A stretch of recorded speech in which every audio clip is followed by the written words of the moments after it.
right, we're coming to the end of our stock market challenge, and we will be going over this tomorrow, which is Friday, April 1st. Happy April Fool's Day. But I wanted to make a video in case you're going to be absent or you just wanted to go over it again. And we should have filled out our fully daily ledger. So I'm working with my friend Dexter here.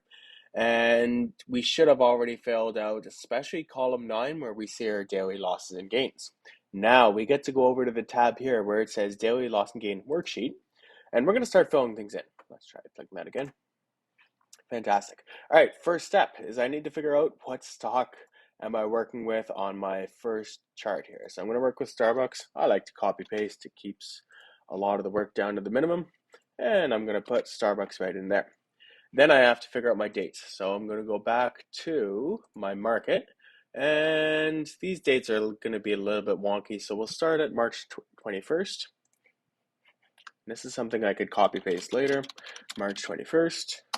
My next date, and because my memory is awful, I'm sorry, 24th, 25th.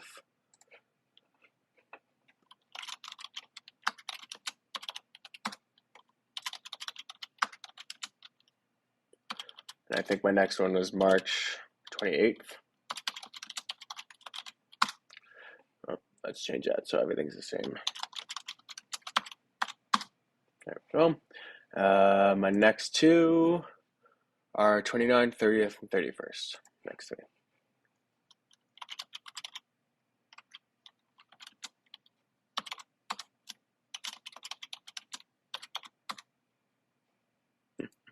I cannot type today.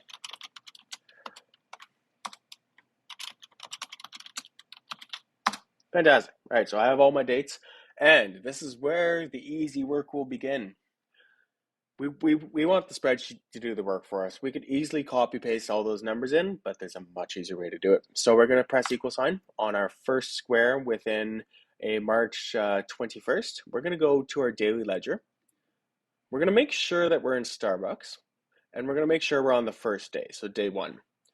And we're going to click on our total daily gain and loss, tap on that, and click enter on my keyboard. Then it puts the number in for me. This is the cool trick that happens. It's magic. I drag down until the end, and it should get you all my gains and losses. I'll double check. 63, 26, 35, 46, 142, and minus 10. So I want to double check that I have minus there. And I go back to my gains and losses. Fantastic, looks good. So let's move on to my next one. My next stock is Disney. So I'll copy paste that. Put in Disney. And I'll copy paste my dates because I don't want to go through that again and have to type it all again. And while I'm copy pasting, I'll go down at the bottom as well. Fantastic. I press equal sign. I go back to my daily ledger. And for Disney, I click on the first day, minus 80. Cool. Click enter again. And I do my magical drag down. Am I going to be able to have all the days? No. Because on March 31st, that's the last day. So we looked at the opening price, but we never looked at the closing price. We went a few days more than this assignment usually goes for. So I'm not too worried. And I just realized I made a typo. I did March 24th twice. So I'm just going to check the days and see where my typo is. March 25th. Okay. So we could change that real quick. Perfect.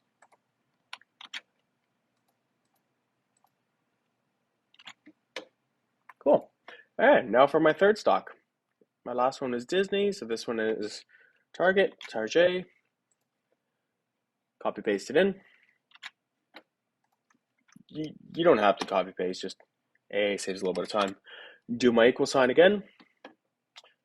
Go for my gains and losses, minus $2,000. That's a lot of money.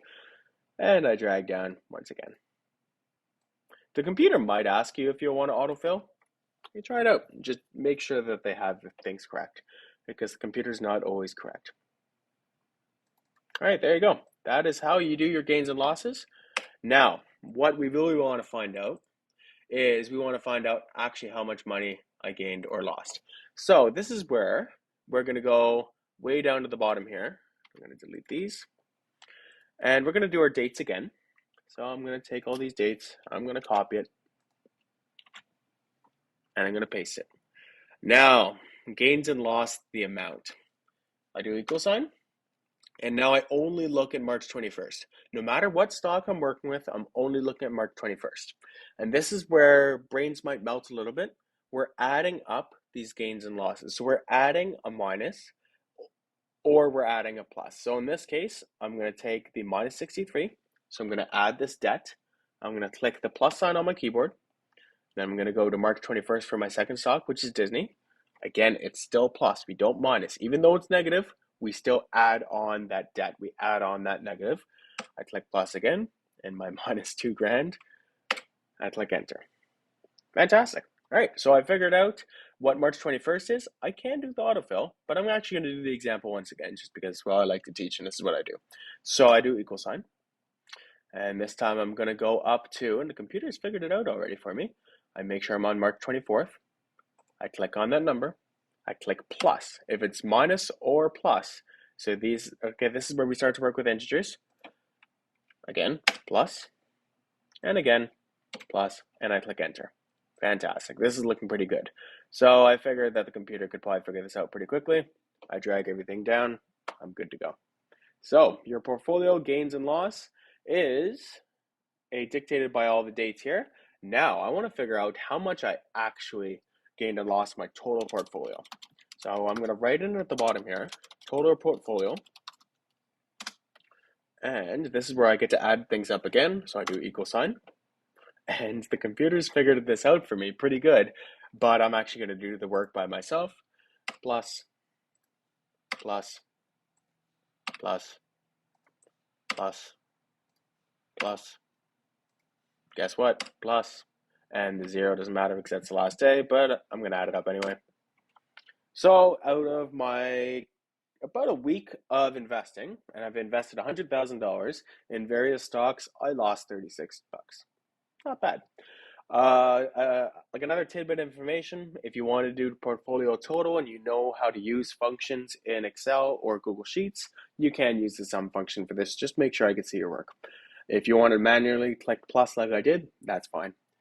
Okay, that was a long video. Let me know if you have any questions. I'm happy to help. This is a little bit more complicated than usual, but please ask if you need help. Thanks, everyone. Bye-bye.